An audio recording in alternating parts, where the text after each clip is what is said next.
Hello and welcome. Today we're going to really dive deep into something that might just change how you think about, well, raising leaders for tomorrow. Yeah, moving beyond just the usual focus on grades and tests. Exactly. We're Yeah. looking at this fascinating idea called the GPS Kids philosophy. It came up in a discussion by Mukharjee C. Vemulapalli on the Grow with People and Systems podcast. Mm-hmm.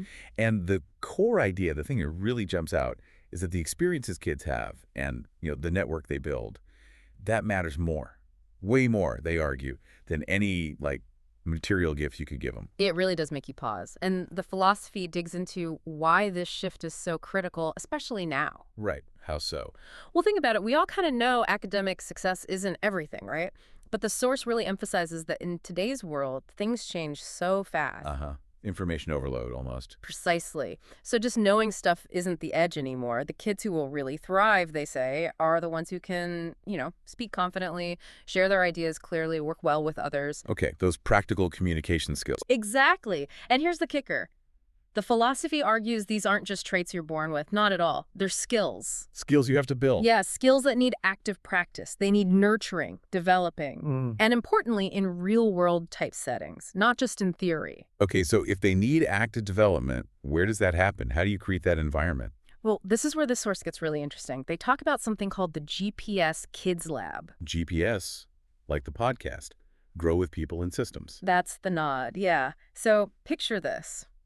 It's set up as a safe space, a creative zone, really, designed for kids to practice what they call their itches. Their itches. What does that mean exactly? It's about those unique passions, those curiosities, the things kids are naturally drawn to, the things they just have to explore or figure out. Ah, okay. So not just random hobbies, but deeper drives. Right. And the lab gives them a place to scratch that itch. So maybe giving short talks, debating fun topics, leading a small group project. Things like that. So it's very hands-on.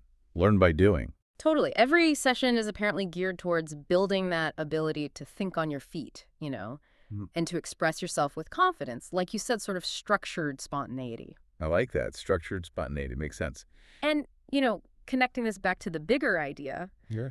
this really highlights the power of experience and networking. It's not just any experience, though. Yeah, exactly. It's about curated experiences. Right. The philosophy seems to hint at environments where it's safe to try and maybe not succeed perfectly the first time. State failure, almost. Yeah, and authentic challenges. Things that push kids a bit, but in a supportive way that maybe school doesn't always allow for. Right. And the networking part.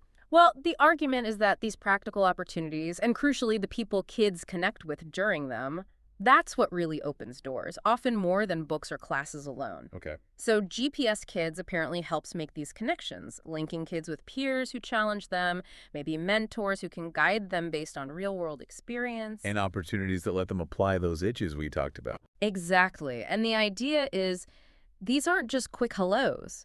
These relationships can become a real foundation, a network they can rely on and grow with. So for you listening, what we're really exploring here is a fresh perspective, a different way to think about cultivating those skills kids really need. Yeah, it's about building leaders, not just students. It's more than just the report card. It's building this dynamic base for, leading effectively in a world that's constantly changing.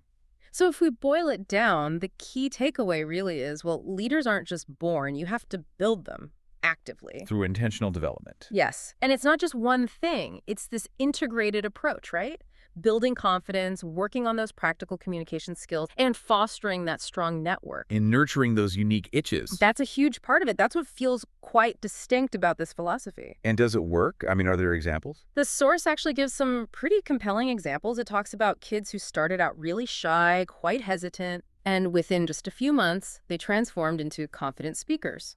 There's this one great anecdote about a parent. Oh, yeah? Whose child now actually volunteers to present in school because they found their voice in this program and they understood, hey, what I say matters. Wow. That's more than just public speaking practice. That's a fundamental shift. It's huge. It's about self-perception, empowerment. It really underscores the potential impact. Absolutely. Which really brings home the relevance for you, the listener. The source suggests that giving kids this combination, the confidence, the skills, the network that's maybe the greatest gift. More valuable than, say, the latest gadget. Way more. It's giving them the foundation to lead, to Yeah. succeed, really, in whatever field they choose, because they've learned, how to adapt, and crucially, how to connect with people. So if people listening are intrigued by this, if they want to know more, where should they go? The original source mentioned a website. They suggested visiting joingps.com kids. Okay, joingps.com/kids. We'll make sure that's available for you. And maybe this leaves us all with a question to chew on. Considering this focus on, unique itches and skills beyond the standard academic track, Yeah. how might you, in your own life, identify and nurture those vital non-academic talents in the young people around you, recognizing that leadership doesn't always follow the straight A path? That's a really powerful thought to end on. How do we spot and support those different paths to leadership? Something definitely worth thinking about.